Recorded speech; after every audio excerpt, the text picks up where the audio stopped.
আমি কিছুতেই বুঝতে পারি না, তোমরা কি আসলে আমার পাড়ার কুচুটে কাকিমাগুলোর মতো হয়ে যাচ্ছ নাকি? মানে দেখবো তবু লাইক দেবো না, তাহলে ভিডিওগুলো দেখো কি করতে তোমরা? হ্যাঁ, যদি একটু সামনে সাবস্ক্রাইব যখন না ভিডিও করবে, আসবে লাইক না একদম দেবে, স্কিপ করে চলে যাবে, মোটেও ভিডিওতে ঢুকবে না এবং দেখবে না।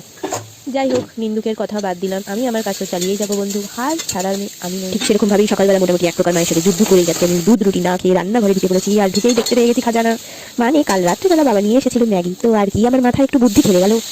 চাইনিজদের মতো না খেয়ে আমি ওই ইন্ডিয়ান স্টাইলে, মানে আমাদের বাঙালি ভাবে বেশি করে ঝাল মশলা আর একটুখানি, যেহেতু গলা ব্যথা, গলায় খুব মানে খেতেও ইচ্ছে করছে না, বেশি করে ঝাল ঝাল দিয়ে সস দিয়ে, একদম সয়া সস দিয়ে টেস্টি করে ম্যাগি বানিয়ে ফেললাম।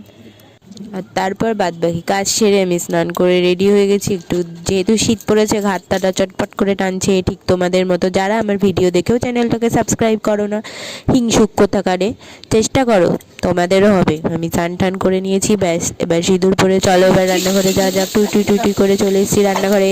কি করা যায়, আজকে যেহেতু বাবা এনেছে লোটে মাছ, তো লোটে মাছের ঝাল হবে, আর সেটা আমিই রান্না করবো। যেহেতু শীতকাল, তাই শাকসবজি তো খেতেই হবে, মাছ মাংস যতই খাও, শাকসবজি না খেলে পেটের ফাংশন ঠিক থাকবে না। আর আমি সেটা বুঝি, তোমাদের মতো মোটেও না, তোমাদের মতো সবসময় মাছ করি না। আমিও প্রচুর পরিমাণে শাকসবজি খাই এবং খেতে ভালোবাসি, আর তোমরাও খাবে। তোমার লোটে মাছটাকে নাড়াচাড়া করে নিলাম, ব্যাস আমার হয়ে গেছে রান্নাবাড়ি। সবচেয়ে সহজ রান্না লোটে মাছের এই ঝুড়োটা হয়ে গেছে রান্নাবাড়ি। এবার আমি খাবো, আর তোমরা হা করে দেখো, চ্যানেল তোমাদের সাবস্ক্রাইব করতে হবে না মোটেও। Tata bye. যখন একদম মুখের স্বাদ থাকবে না, এই জিনিসটা বা এই রান্নাটা করে তোমরা খেও এবং আমাকে জানিও কেমন লাগবে।